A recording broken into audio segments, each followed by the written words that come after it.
much. It's unexplainable. I'm sorry. I'm sorry. It failed.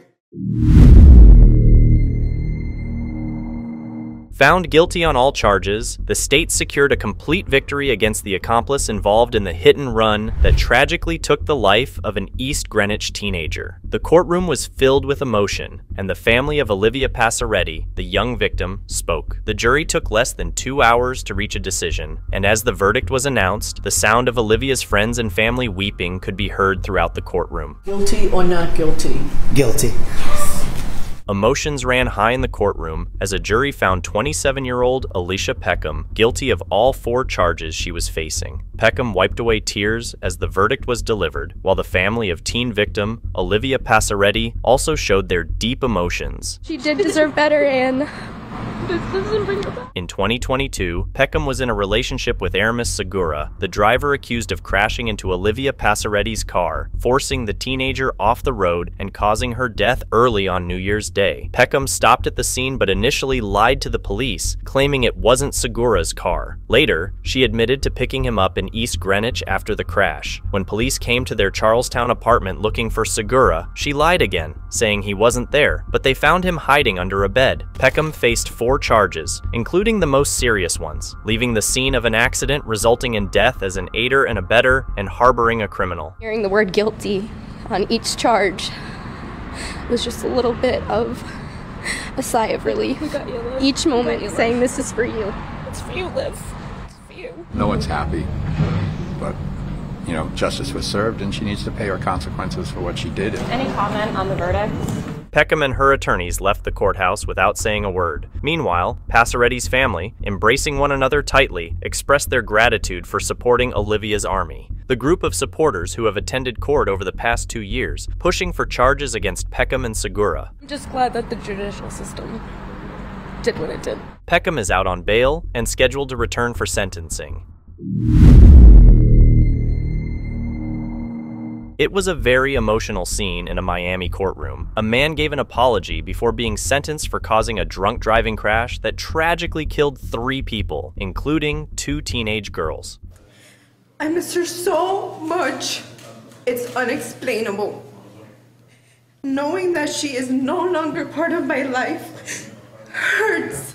Jacqueline Gonzalez continues to mourn her sister, Carolyn Agreda. Like that knot in your throat you get. That never goes away. That pain in your stomach. That is too much to bear. Loved ones wept as Christopher listened. In April 2014, Eduardo Fernandez, a good Samaritan, stopped to help them after their accident. Unfortunately, Fernandez's car then hit and killed them. Police reported that his blood alcohol content was twice the legal limit. This pain will never go away. We are still numb at this horrific event that could have, should have, not happened. The victims' relatives spoke about their profound loss. Most importantly, she won't be there to see me walk the stage as I graduate. The 33-year-old Christopher accepted a plea deal for DUI manslaughter, receiving a 5-year sentence for each death, totaling 15 years. He will also face 2 years of community control and 8 years of probation. I begin by saying I take full responsibility for this incident. I do not have the words to express the remorse that I feel for the pain and suffering that I have caused. He then turned to the grieving relatives, and their anguish was palpable. I'm sorry. I'm sorry. It failed everyone in my life. I have caused irreparable damage. He apologized to his family before being led away. It was authentic, and it was well received. After serving his prison time and while on probation, he will be prohibited from drinking or using drugs unless they are prescribed. He will also have to pay $12,000 to a statewide victims' compensation fund, and his driver's license will be permanently suspended.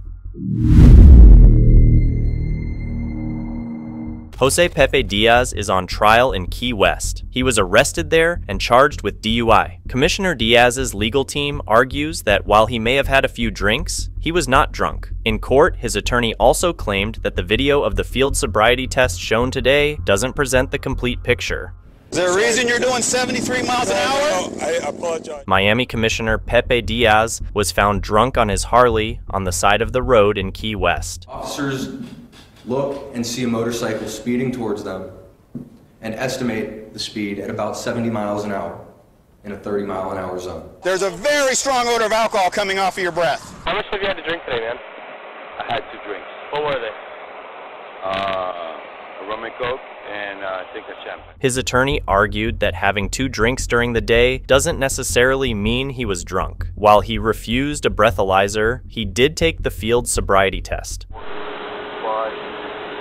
6, 4, 6. Officers reported that he failed the walk and turn test, swayed while balancing on one foot, and missed his nose several times during the finger-to-nose test. His attorney, however, argued that there is more to the situation. On the side of the road on Saturday night, with traffic coming, with 3 police officers in your face, and your heart racing a mile a minute, under those circumstances, under their criteria, with his physical conditions that you will learn about in detail, he did pretty well. His attorney mentioned that his physical condition might have affected his performance on the tests. And he tells me he has from the Marines 30 years ago. I was injured, and since then I've had an equilibrium problem, and I'm actually wearing a magnetic balance bracelet, which you're gonna see on the video. If convicted, they could potentially remove him from office if it's determined that the incident occurred while he was on duty. However, he is claiming that this was not the case.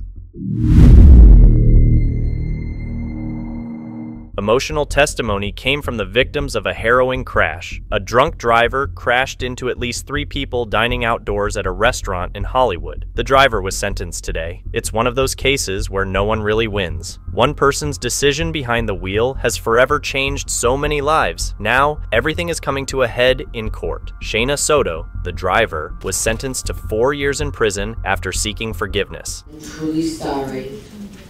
Because of the choice that I made to get behind the wheel. I was diagnosed with multiple sclerosis in 2005. And the only reason I started abusing alcohol was because it helped me get rid of the pain. It's her fault. That's the only person responsible. The victim, Marcello Santaolalla, addressed Soto directly in court, saying he did not accept her apology. He recounted the crash that nearly took his own life and critically injured his fiancée, and described the severe injuries she sustained, including damage to her legs. When you run us over, and I was holding Anna's legs, I saw you come down with the car. You were completely drunk. You want to throw your life away? That's your business. I couldn't care less. But what did we ever do to you? Prosecutors reported that Soto had cocaine and THC in her system, along with a blood alcohol level more than twice the legal limit. She swerved past a Hollywood fire truck, struck a curb, and crashed through an outdoor dining area at a restaurant near Young's Circle Park in Hollywood. Soto's family discussed how this incident has changed her forever and the long road to recovery ahead, and she herself acknowledged that there are no excuses for her actions. We cannot lean on that as an excuse. We all have problems. This person hurt me and my family. I don't forgive her. The sentence is 4 years in prison, followed by 10 years of strict probation, with a long list of conditions that begin immediately. The family left the courtroom, hoping for a longer sentence, but they huddled together and comforted each other, acknowledging that at least the legal process was now over.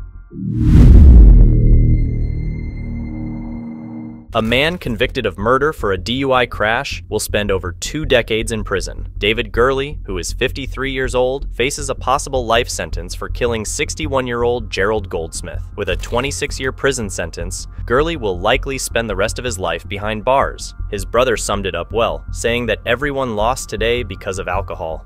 We, the jury, fix the punishment of the defendant, David Franklin Gurley, Jr., for the offense of confinement in the penitentiary for 26 years. David Gurley hung his head as the sentence was read. The jury took less than an hour to sentence him to prison. They found Gurley guilty of murder and criminal mischief for a DUI crash on Dixie Highway on November 4th, 2012, which killed 61-year-old Gerald Goldsmith. Before the sentencing, Gurley's brother told the jury that his brother had fallen into depression after their mother's death and had become an addict, describing him as desperate. Never pictured him as being a homeless man.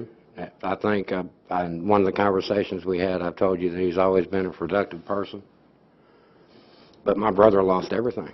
but the victim's son dramatically explained how the DUI crash had taken so much from him and his mother. My mom has MS, and she struggles every day. He was always there to get her up in the morning, get her moving, where she can go on her own, and he's not there anymore. The 26-year prison sentence could mean that Gurley, who is 53 years old, will remain behind bars for the rest of his life. After the sentencing, the judge allowed the two brothers to say goodbye. Ain't much to say. You know, in this situation, there was no winners. They lost, we lost, everybody lost there. Everyone truly lost in this situation. Freddie Wright, 24, of Newark, was sentenced by Superior Court Judge Martin Cronin for leading police on a 2014 chase in a stolen vehicle. The pursuit spanned Essex and Somerset counties, during which Wright hit a minivan and a police car, leading to the closure of Route 287. Freddie Wright, on docket number 1412. I'd just like to say I apologize to everybody. Like you said in the letter, it was such a terribly bad day. I'm just asking for leniency. That's all I'm asking for. Once again, like I told you in the letter, thank you for putting me in, because the time that I was in here, I learned a lot. So I'm manning up to what I did. I'm just asking you to take everything into consideration. That's it. Nobody resulting crash, and two, that nobody else was injured. The officer admitted or estimated that the speeds in this case reached in excess of 100 miles an hour. And resulted, obviously, in a spectacular collision, narrowly missing a semi that resulted in the closure of Route 287 in all directions during rush hour in August of that year, Judge. And I point to that because of specifically aggravating factor one, the nature of the circumstances. I think that the conduct here is especially depraved in the extent of the car chase, starting in Newark, ending in a different county down in Bernardsville. Judge, and pointing to aggravating two here, the backseat passenger in this case was 8 months pregnant at the time of this car chase and was involved in a crash that destroyed 3 vehicles: the eluding vehicle, the car that it hit, the minivan, as well as the police cruiser on the side of the road. Those cars, the driver of the minivan was knocked unconscious. The police officer in the cruiser suffered multiple broken bones in this case, and miraculously, the backseat passenger was not injured. Before Wright was sentenced to 11 years in state prison for the 2014 incident, Essex County Assistant Prosecutor Joseph Giordano said it was a miracle that no one died as a result of Wright's actions.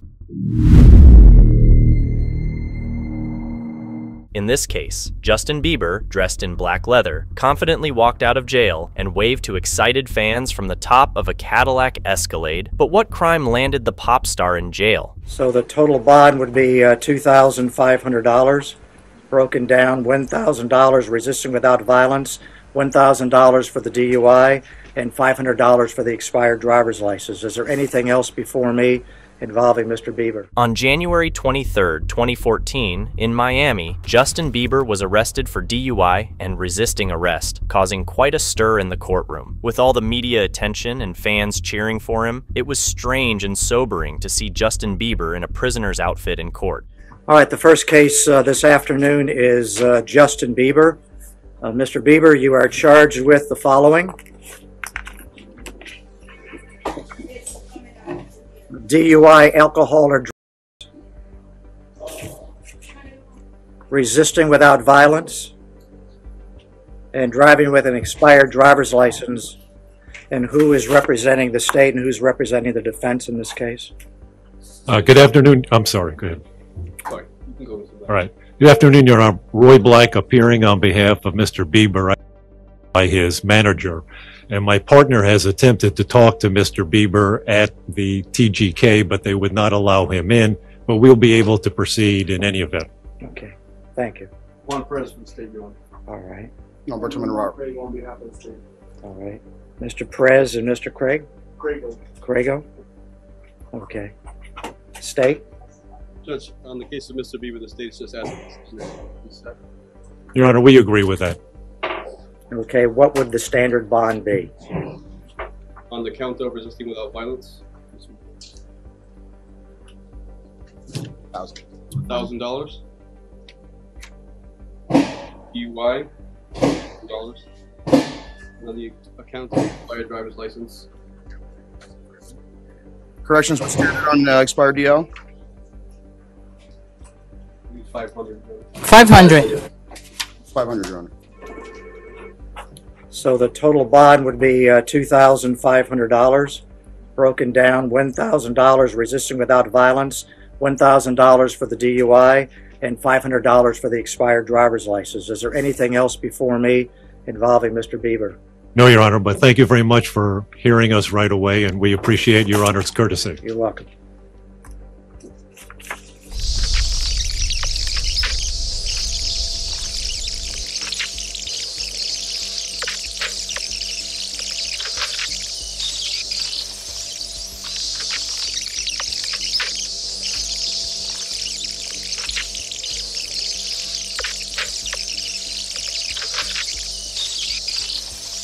He was sentenced to probation, community service, and required to attend alcohol education classes. He also faced a $50,000 fine.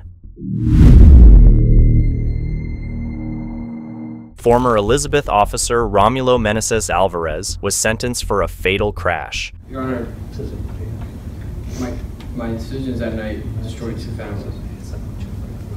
Destroyed the family of Mr. Lozano and destroyed my family. I stand before you a broken man, full of regret, full of shame. It's something that I carry with me every day. And I did know better, and I should have known better. And I make no excuses for what I did. I'm wholly responsible for my actions. Not only for how I wrote, but for his family. And for what I put my family through, because neither one of those families deserve that. I may deserve it, but they should know.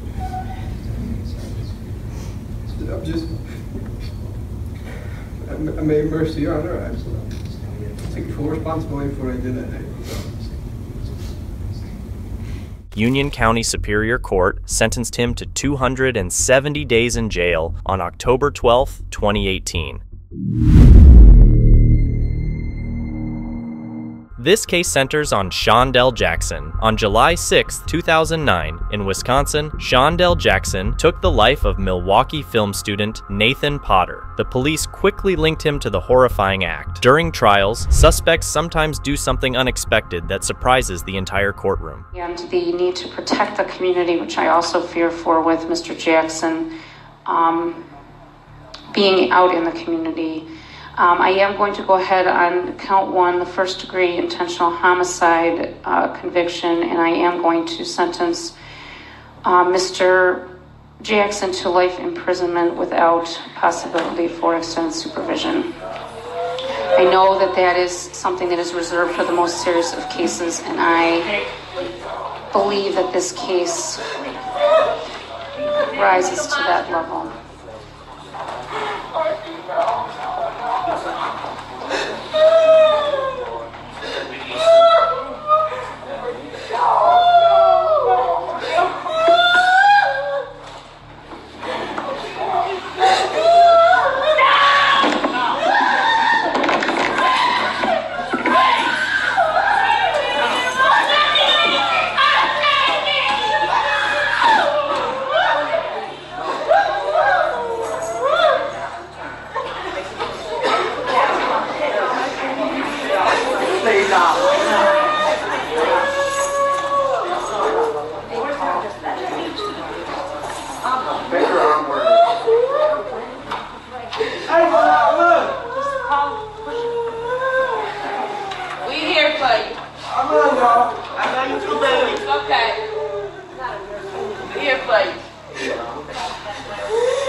kept my siblings within the confines of poverty and the anxiety having been passed down to my younger siblings.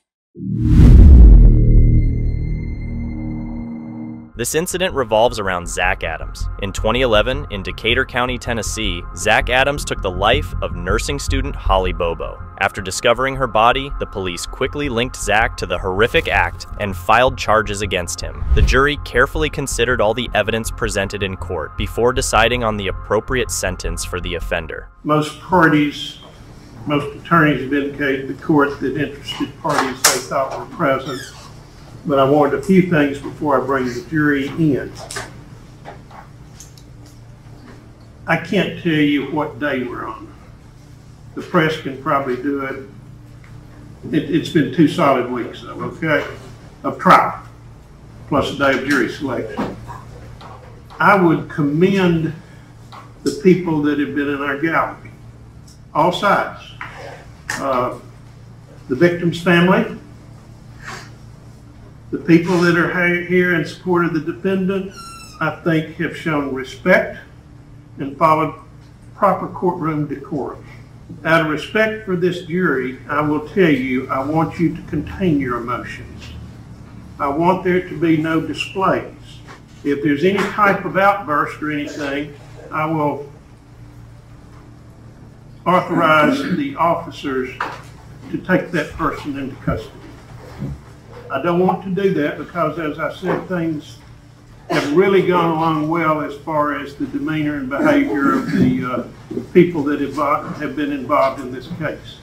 It becomes a matter of record, but I will also tell you I will support you and make sure that you're not harassed in any form or fashion. I didn't out you by first and last name, just by last, and they had been listening pretty close. But has the jury reached a verdict in this case? Yes. I want you to pass the verdict forms to me, please, through the bailiff and the sheriff. And then I'll be going over these with you.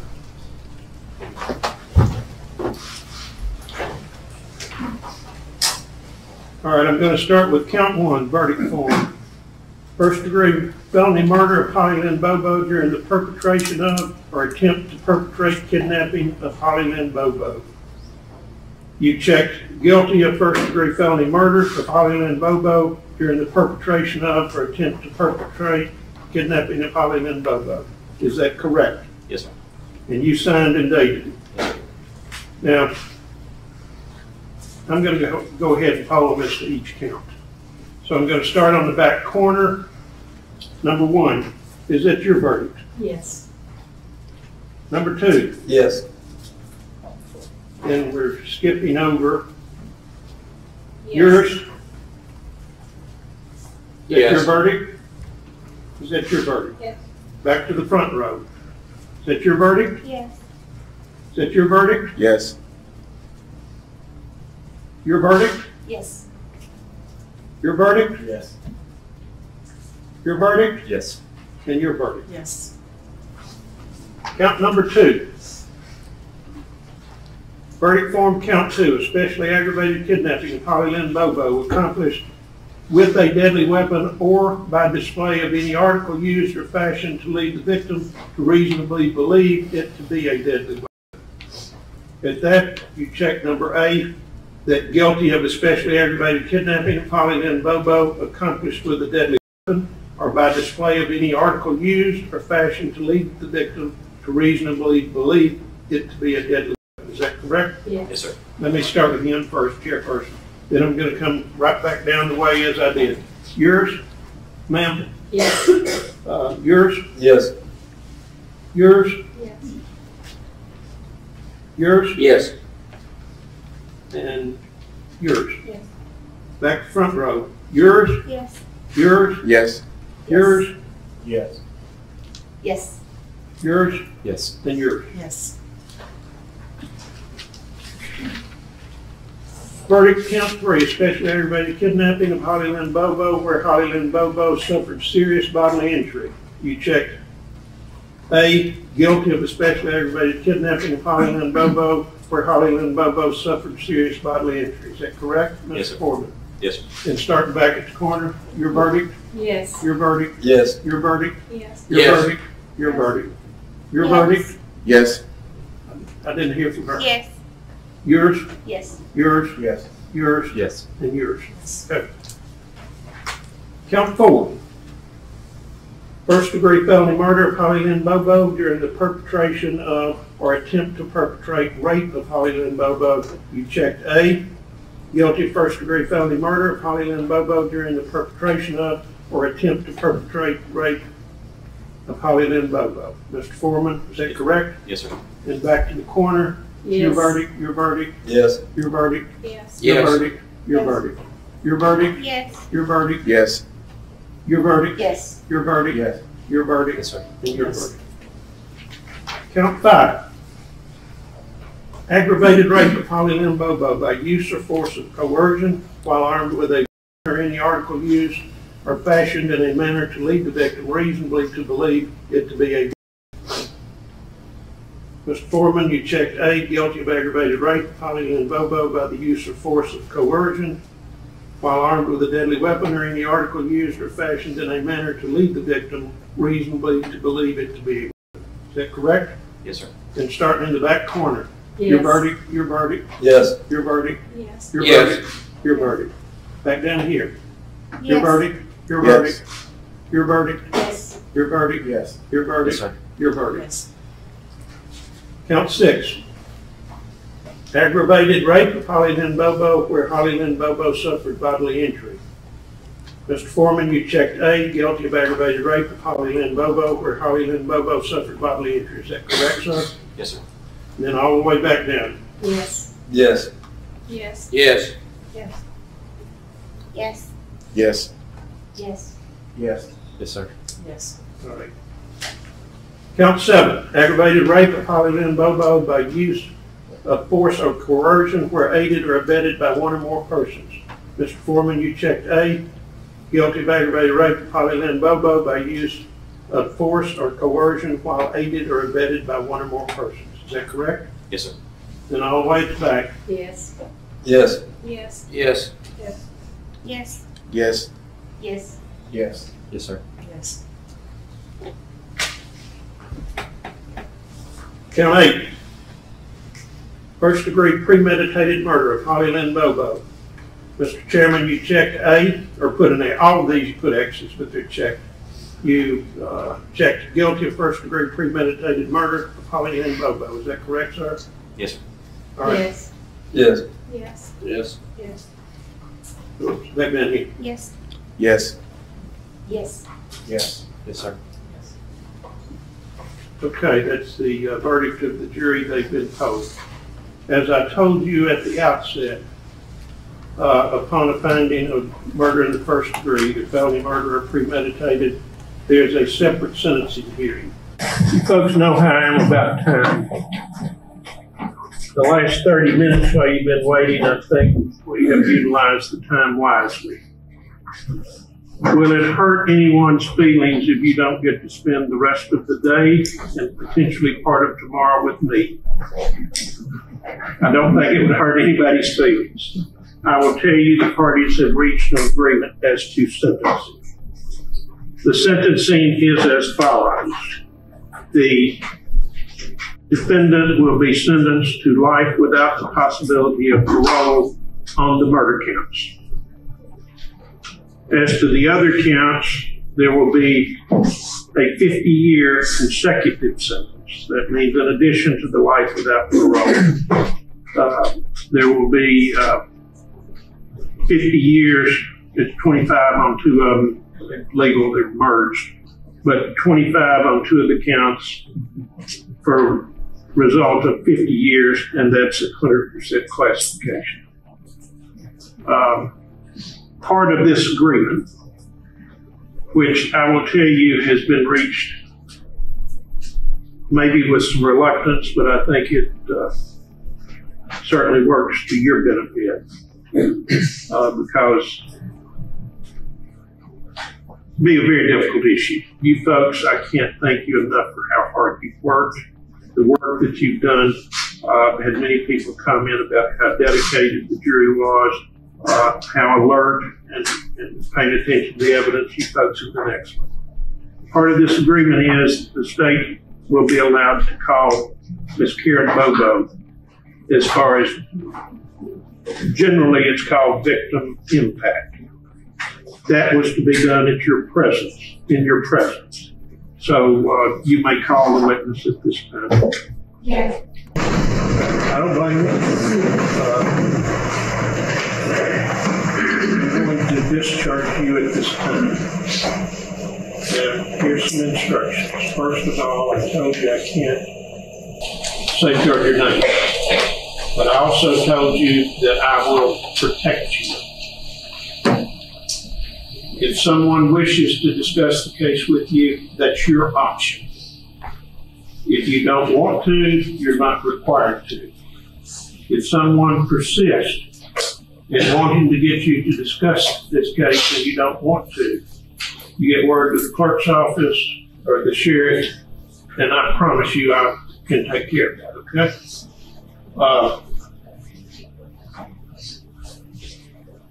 When I discharge you, I want you to go to the jury room.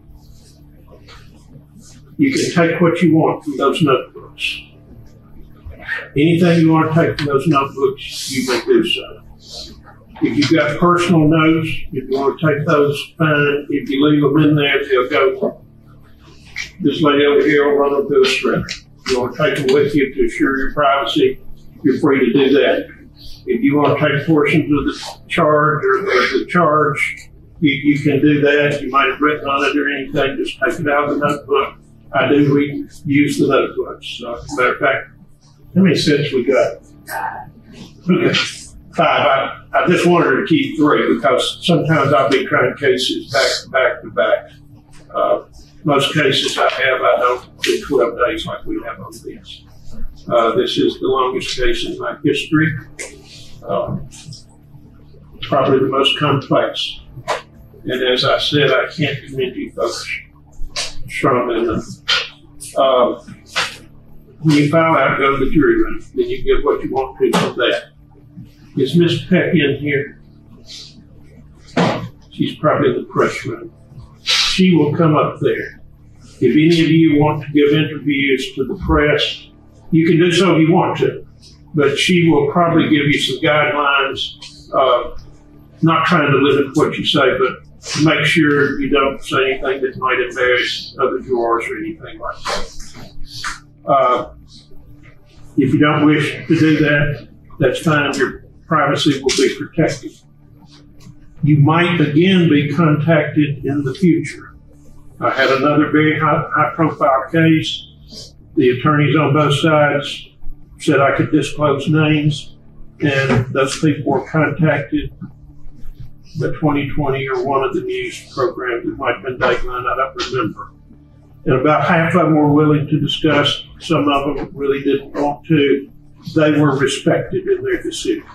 So everybody understand that? But go first to the jury room, and I think Ms. Peck will join you up there and probably be with you if you wish to lend yourself to an interview. And like I say, you might be contacted further down the road. That's up to you. In other words, if you want to talk, that's fine. If you don't, that's fine too. Do we have questions? I can't thank you folks enough from the bottom of my heart. This is above and beyond the call of civic duty. And I will tell you, if your name comes up on down the road, you just mention that you served on this case, and the clerk will excuse you on that one if you want to. Okay. You folks got any questions? I know a lot of your families. Your little boy played baseball with my youngest little boy. I've known your daddy for 1,000 years. And though you have to think, I'll try not to come up to you, put you into a cold sweat if you see me before long. But I know a lot of you, but I really appreciate what you've done here. So if you would stand, the jury can.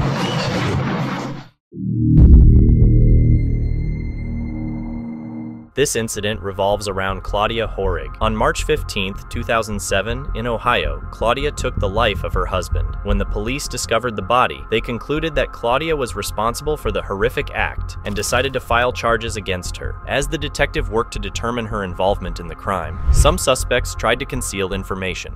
Again, like I said, from way back when, in 2007, I was working this case, okay? And there's been a lot of time in between, all right? 11 years. Yes, exactly. But what I want to talk to you about before we even get started is I want to make sure you understand that we're going to treat you fairly, okay? I'm not sure about, you know, Brazil and how things go down there, but up here we're going to do things exactly how we're supposed to, okay? And I'm sure Bill has told you. Yes. Okay. Now it's my understanding from what I hear that while you were on the plane ride up here, you gave these guys a statement about what happened. Is that? Yeah, partial. Partial statement. Okay, great. Now, what I want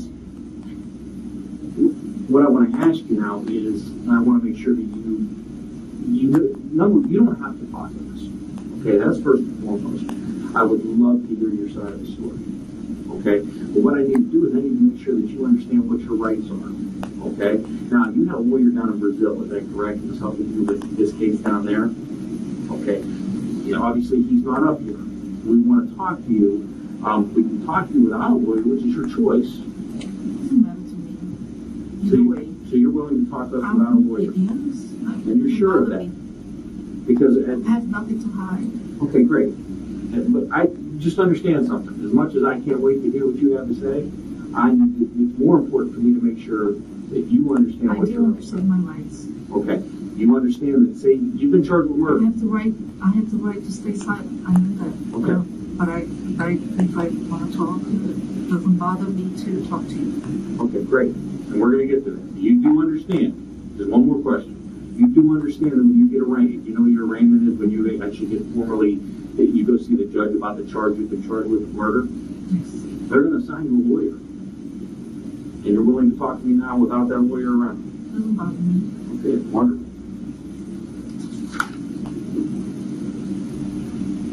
So I will tell you, Chris, I haven't told him everything that we talked about. Yeah, because you haven't had the time. It was very short. That was an 8-hour flight. We put a lot of time there.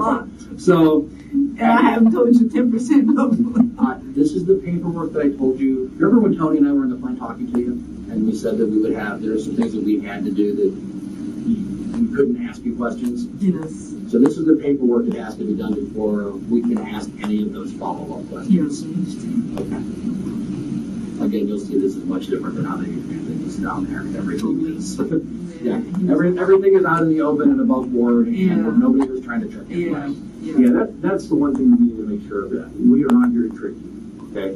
We are here to make sure, you know, I'm kind of interested to learn how things are in Brazil, but you can ask me any question. Believe me, I'm gonna ask you so many questions that you're gonna be tired of me by the time. No, I will tell you this from the time that we spent together. It's very important to her, correct me if I'm misstating this, that you fill in the blanks. Because she was reading a lot of things in the news and seeing the things that were reported, and she wants to fill in those blanks with the things that weren't correct. Is that fair? Is that kind of how all this thing started? Yeah. Okay, awesome. How about we do this? First, can you rewrite English language? Yes. Okay. What I'm going to do is, these are your constitutional rights under Miranda. Okay? This section right, put those on, please. This section right here, from here to here, those are your constitutional rights. And what I'll do is I'll read those to you, and I'll ask that you follow along. Sure. You'll see at the end of each sentence there's a blank space. What I want you to do is put your initials there if you understand Absolutely. it. If you don't understand it, ask me and I'll be more than happy to explain it. Sure. Once we get through that, when we get down here, this paragraph is called your waiver of rights. And again, I'll read that. And what that basically says is that you understand what your rights are, you're willing to wait for this time and talk. Absolutely. Okay? So if you take this pen and follow along with me. Before we ask you any questions, you must understand your rights. If that's true, and it's there.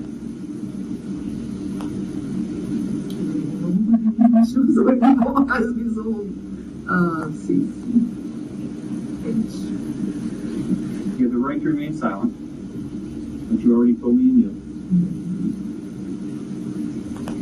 Anything you say can be used against you in court. You have the right to talk to a lawyer for advice before we ask you any questions, and to have him with you during questioning? I waive that. You waive that, is that what you said? Yeah, I don't have a problem with that. Okay. If you cannot afford a lawyer, one will be appointed for you before any questioning and conviction. That's true and sure. Okay. If you decide to answer questions now without a lawyer present, you still have the right to stop answering at any time. You also have the right to stop answering any time until you talk to a lawyer. Now, this is the waiver of rights. I have read, or have had read to me, the statement of my constitutional rights, and I understand what my rights are. I'm willing to make a statement and answer questions. I do not want a lawyer at this time. I understand and know what I am doing. No promises or threats have been made to me, and no pressure or coercion of any kind have been used against me. I therefore waive my rights and agree to make a statement. If that is true, please sign there. The wedding day, that was it. We met 3 times and then we were going to Las Vegas. Wow. Wow. That was quick, wasn't it? That's what started everything. We started talking about that and we were all looking at each other just amazed. That was, usually it's the other way around. Usually the women plan it real fast. That's usually the way it happens. No. We put a lot of pressure into me. And the thing is that he didn't pay for a thing. He always forgot his wallet. Always. I paid for all the trips. My trip to go to Ohio from New York. What did you do for a living? I'm an accountant. Yes. So I paid for my move to bring in all my furniture here. I paid for all the food in the house. I paid for our wedding. I paid for everything in the house. So after we got married, he surprised me. His 16-year-old son that lived in North Carolina with his mother, he brought his son to live with us. So we got married on June 30th of 2005. And we went to Las Vegas. When I came back, when we came back from Las Vegas, his son was in his house. I didn't know that. Living. Okay, so I wasn't working. I spent the month of July at home. I wasn't working. In August,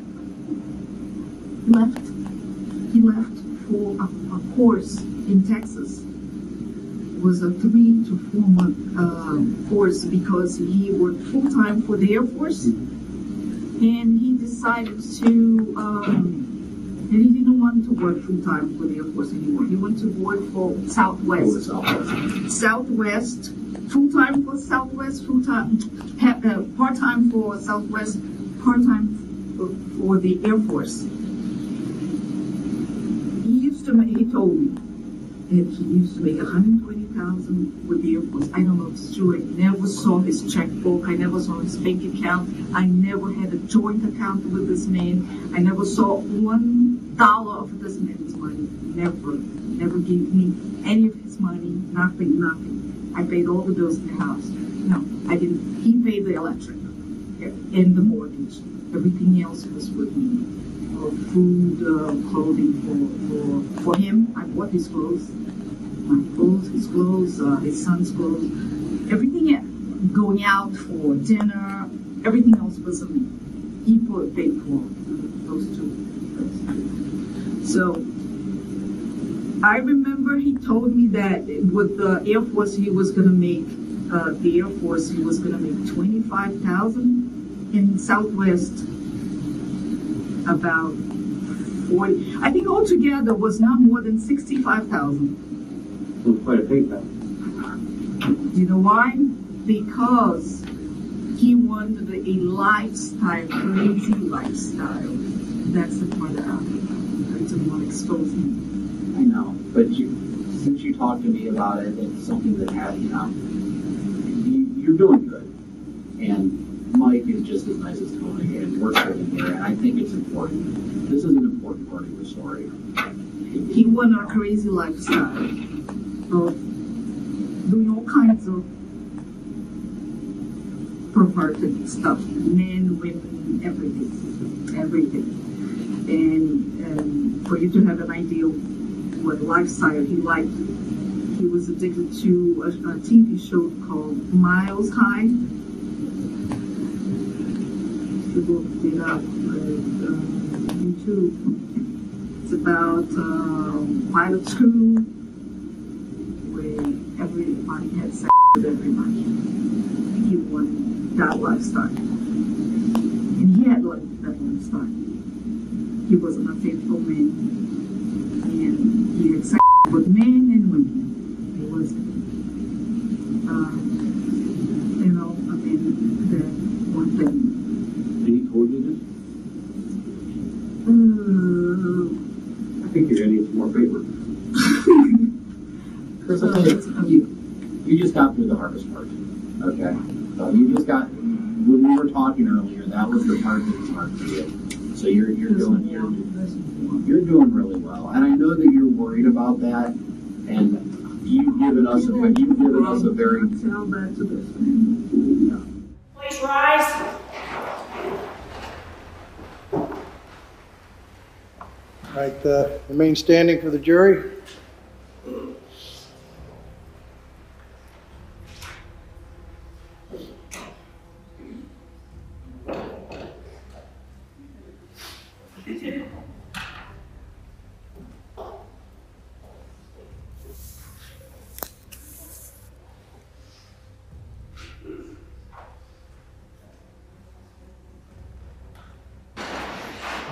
Ladies and gentlemen of the jury, it's my understanding you reached a verdict. Ms. Fowler, it appears you have the verdict forms. If you'll hand them to my bailiff so that I can review them. Verdict forms in order. I'll read them at this time. We, the jury, in this case, duly impaneled and sworn or affirmed, find the defendant, Claudia C. Herrig, guilty of aggravated murder as she stands charged in the first count of the indictment, dated this date, signed by all 12 jurors.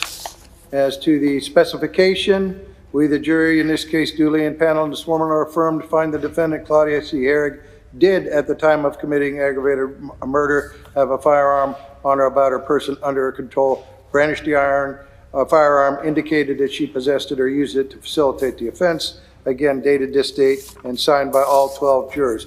Ms. Fowler, did I properly read the verdict of your jury? Anything further from the state? No, Your Honor. Anything further from the defendant? No, Your Honor. All right, ladies and gentlemen of the jury, again, without your assistance, we can't resolve these very difficult cases. I thank you very much for your time. And as to this case, you will be dismissed. Bond is revoked. She's remanded in the custody of Trumbull County Sheriff for sentencing, tentatively scheduled for February 8th at 10 o'clock. With that, we're adjourned. Your Honor, I'm Paul Herrig, Carl's younger brother. Words cannot express the pain and anguish my family has endured since Carl's murder. Claudia's decision to needlessly take my brother's life with no regard for the effects it would have on others is unimaginable. The loss of my brother is beyond words. The fact Claudia so arrogantly fled to a foreign country after killing my brother has been both heartbreaking and frustrating. Knowing Claudia selfishly went on with a normal life, starting a business, and getting remarried as if nothing had happened is difficult for me to comprehend. She lived free and in the open for over 9 years while my family and I struggled to have her detained. This nightmare was followed by almost 2 years of her filing numerous appeals to stay in Brazil. Her selfish and deceptive actions of playing games with her U.S. citizenship to maintain her freedom in Brazil reveals her true character. It has been exceptionally brutal and emotionally draining for my family to have spent 10 years and 10 months fighting to have her extradited from Brazil. There have been countless days writing, calling, emailing to gain support, missing work, attending meetings, just to bring her back to the United States. It literally took the efforts of a team, family, friends, the prosecutor, law enforcement, politicians, the state and justice departments, who have spent countless time and effort over 10 years and 10 months to finally have her extradited back to Trumbull County. Nothing this court can do will bring back my brother, but I ask this court to consider the premeditated, senseless, brutal murder of my brother. Carl selflessly served this country and was a caring father, son, brother, and friend. I ask you to consider Claudia's behavior, fleeing to a foreign country, fighting extradition, a lack of remorse, committing perjury, making false claims, and attempting to smear numerous people, including Carl, myself, and members of my family. United States officials entered into an agreement with Brazil which limited the sentence Claudia can serve in prison. This agreement was necessary to secure her extradition. I believe we should honor this agreement. Therefore, I fully support the prosecutor's recommendation of 25 years to life, plus 3 years for the gun specification. Carl was a man of honor, and he would have wanted us to honor this agreement. With that said, when the time comes, I, along with other family members, will be there to meet with the parole board to demand Claudia is treated like all other inmates. I will be there to tell Carl's story. Under the conditions, Claudia accepts full responsibility and is a model inmate. I will support parole at 30 years. I wish to express my sincerest gratitude for allowing me this opportunity to speak on behalf of my family and brother. Hi, I'm Eva Herrig Snowden. I'm Carl's daughter. I have spent hours and hours, 12 years really, thinking about what I would say here. My dad taught me a lot of things. He taught me that nothing is too hard to overcome, even when it seems impossible. He taught me to be positive even when I really, really don't feel like it. He taught me to just try, to go for it. And Dad made success look effortless. I wasn't old enough to know that probably wasn't the case. So I have to assume that how to do that effortlessly was a future lesson. Dad taught me everything in life is either a lesson or a joke, and if you're really lucky, it's both. He taught me respect. Respect others and respect yourself. Respect knowledge, beauty, and joy. Respect the world, and it will show you what is actually important. I want to list every moment that has hurt me that Dad's gone. I want to talk about my beautiful kids he never met. I want to talk about grief and missed opportunities, but I would never be able to stop. I want to list all the ways listening to Claudia excuse her actions for the last year was inaccurate and unbearable. That was unfair to my family, my dad, and myself. I want desperately to pull things apart, analyze them, and tell the whole world how ridiculous everything she said was. But my dad wouldn't have done that. He wouldn't be very happy with me if I did it either. He was better than that, so the best I can do is listen to his lessons and be the daughter he raised me to be. I have pages and pages of notes. I realize now that I will never have the words, but the gist of it is this.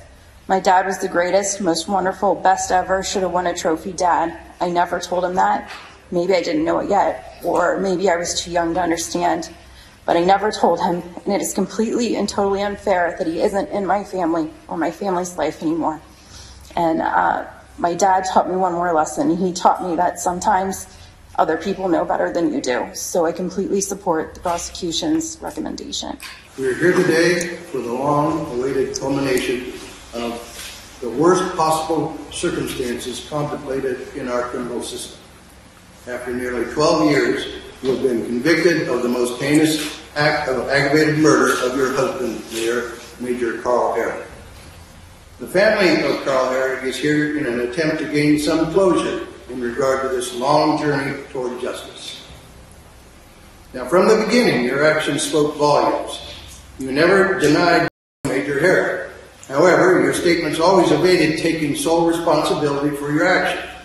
Your statements under oath at trial acknowledged that you delivered a final blow to the head of Major Herrig at close range, yet you refused to acknowledge any culpability. The court further notes that you never showed actual remorse for your actions. You attempted to deflect the blame at each and every turn. In fact, the only time you showed any genuine emotion was when speaking of your family. The jury found you guilty of aggravated murder with prior calculation and design, and it is now the time for this court to impose sentence for that crime.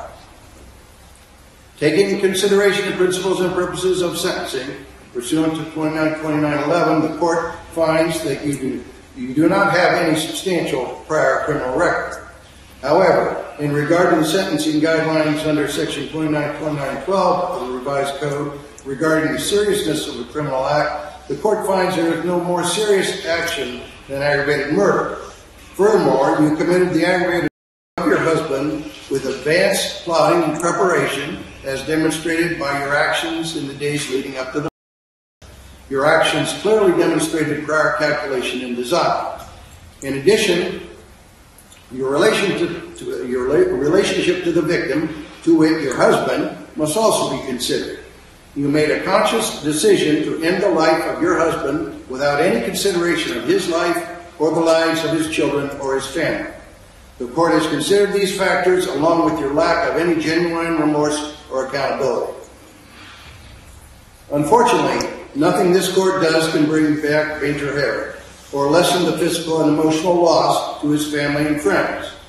Closure is a word often used, but perhaps never truly attained in these instances.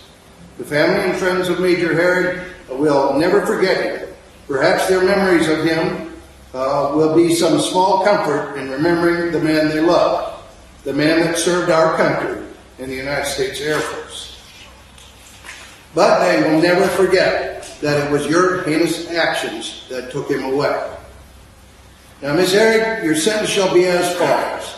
As to the crime of aggravated murder, pursuant to Ohio Revised Code Sections 2902 and 03, the court sentences you to a term of life imprisonment with parole eligibility after a full 25 years.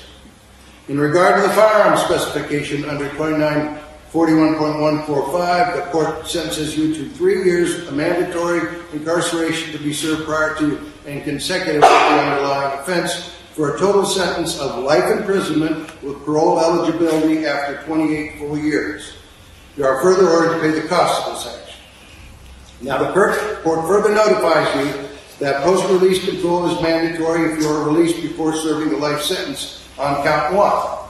And the maximum possible post-release period is equal to the length of the life sentence imposed on aggravated murder in count 1, as well as the consequences of violating the conditions of post-release control imposed by the parole board. You are ordered to serve as part of this sentence any term of post-release control imposed by the parole board and any prison term for violation of that post-release control. A violation of any parole, rule, or condition may result in a more restrictive sanction while released, an increased duration of post-release supervision up to the maximum set above, and or re-imprisonment for a period of time equal to the life sentence imposed for aggravated murder in count 1. Now, if you commit another felony while subject to a period of post-release control or by some other means, you violate the conditions of post-release control, you may be sent back to prison to serve out the remainder of the life sentence imposed for aggravated murder, for the aggravated murder offense. Now, you are further instructed that certain inmates are eligible to receive days of credit against their prison sentence for each completed month of productive participation in an educational or employment program developed by ODRC with specific standards for performance by prisoners. Some inmates, including those confined for offenses in the most serious first or second degree felonies or homicides, may not be eligible for this credit. Furthermore, while you're in prison, you shall not ingest or be injected with any abuse. You shall submit to random testing, and the results of any test administered shall indicate you did not ingest and were not injected with any abuse. Now, the court further notifies you that you have been granted credit for the time incarcerated in the Trumbull County Jail pursuant to these charges for a subtotal of 386 days from January 18, 2018 to this date, as well as a subtotal of 638 days for the time served incarcerated in Brazil from April 20th, 2016 until January 18th, 2018 for a total credit of time served of 1,024 days. Now, you have been convicted of aggravated murder with a firearm specification by trial to jury. You have an automatic right to appeal. If you do not have the funds to employ an attorney, one will be appointed at no cost. If you do not have the funds to have a record supplied to the Court of Appeals, a record will be supplied at cost. Do you wish to appeal? She does, Your Honor. All right. Mr. Corneli, I'll ask you to make sure a timely notice of appeal is filed. We will do so, Your Honor. All right, very well. Anything further from the state at this time? Your Honor, right.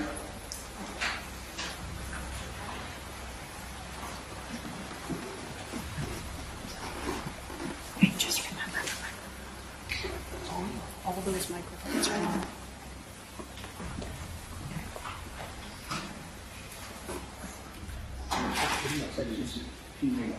Oh, you did, okay. I didn't know that. Okay. Thank you. All right. Anything from the feds? Yes, Your Honor, we'd ask the court waive costs. Ms. Herrig is indigent and has no prospects for employment. Costs are waived. All right. Defendant is remanded to the Trumbull County Jail, where she will be transported to the Trumbull County by the Trumbull County Sheriff's Office to commence his prison term at the Ohio Reformatory for Women at Marysville, Ohio, this day. And we are adjourned.